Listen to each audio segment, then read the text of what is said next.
जी बिल्कुल, मुल्तान शहर की आबादी बढ़ने के साथ ही हाउसिंग सेक्टर की जो डिमांड है वो भी बढ़ती हुई दिखाई दे रही है। जहाँ पर हाउसिंग सोसाइटीज़ बन रही हैं, वहीं पर कुछ लोग जो हैं इसका फ़ायदा उठाकर सादा जो लोग हैं, मुल्तान के शहरी हैं, जनूब पंजाब के शहरी हैं, उनको लूट भी रहे हैं और गैर कानूनी हाउसिंग सोसाइटीज़ बना रहे हैं। इस हवाले से साउथ टुडे की जानिब से निशानदेही की गई थी और डीजी एमडीए डॉक्टर जाहिद इकराम की जानिब से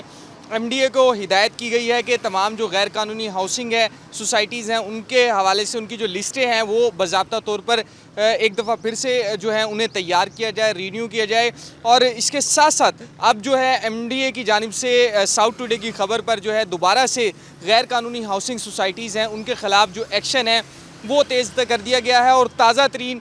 मुल्तान डेवलपमेंट अथॉरिटी की जानिब से मुल्तान शहर में 5 हाउसिंग सोसाइटीज़ के ख़िलाफ़ एक्शन लिया गया है जो गैर मंजूर शुदा हैं और जो सादा लोग हैं उन्हें लूटने लगी हैं और तमाम लोगों की यहाँ जो जमा पूंजी है उसे इन्वेस्ट करवा रहे हैं, लेकिन वो तमाम जो सोसाइटीज़ हैं वो एमडीए से अप्रूव नहीं करवाई गई हैं, जिस पर एमडीए की जानिब से एक्शन लेते हुए पाँचों हाउसिंग सोसाइटीज़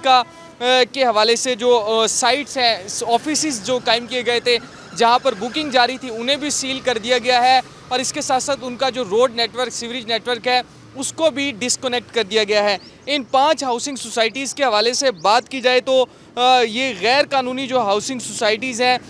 इनमें जो है ग्रीन गार्डन भी शामिल है। ग्रीन गार्डन को भी जो है गैर कानूनी करार दिया गया, इसके खिलाफ एक्शन लिया गया है। इसी तरह से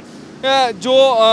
स्काई वैली के नाम से एक हाउसिंग सोसाइटी है, उसका दफ्तर भी सील कर दिया गया है। प्राइम कैनाल के नाम से भी एक हाउसिंग सोसाइटी है, उसको भी सील कर दिया गया है। ग्रीन स्मार्ट सिटी, इसका दफ्तर भी जो है एमडीए की जानिब से गैर कानूनी जो गैर मंजूर शुदा होने के बायस जो है सील कर दिया गया है। इस हवाले से जो डीजी एमडीए हैं उनकी जानिब से हिदायत की गई है कि गैर कानूनी हाउसिंग सोसाइटीज़ के ख़िलाफ़ जो ऑपरेशन है इसको मज़ीद तेज़ किया जाए और किसी किस्म का भी जो एडवांटेज है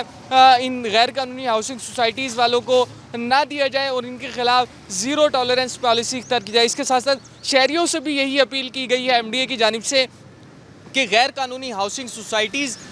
के हवाले से वो तमाम ख़रीदो फ़रोख्त के हवाले से हाउसिंग सोसाइटीज़ में उससे पहले वो एमडीए की वेबसाइट अगर वो वहाँ पर विज़िट नहीं कर सकते तो एमडीए का जो दफ्तर है मुल्तान में वहाँ पर विज़िट कर लें, ताकि जो हाउसिंग सोसाइटी का जो स्टेटस है वो मालूम हो जाए और उसके बाद ही शहरी अपनी जो हाउसिंग सेक्टर में इन्वेस्टमेंट है वो कर सकें। जी।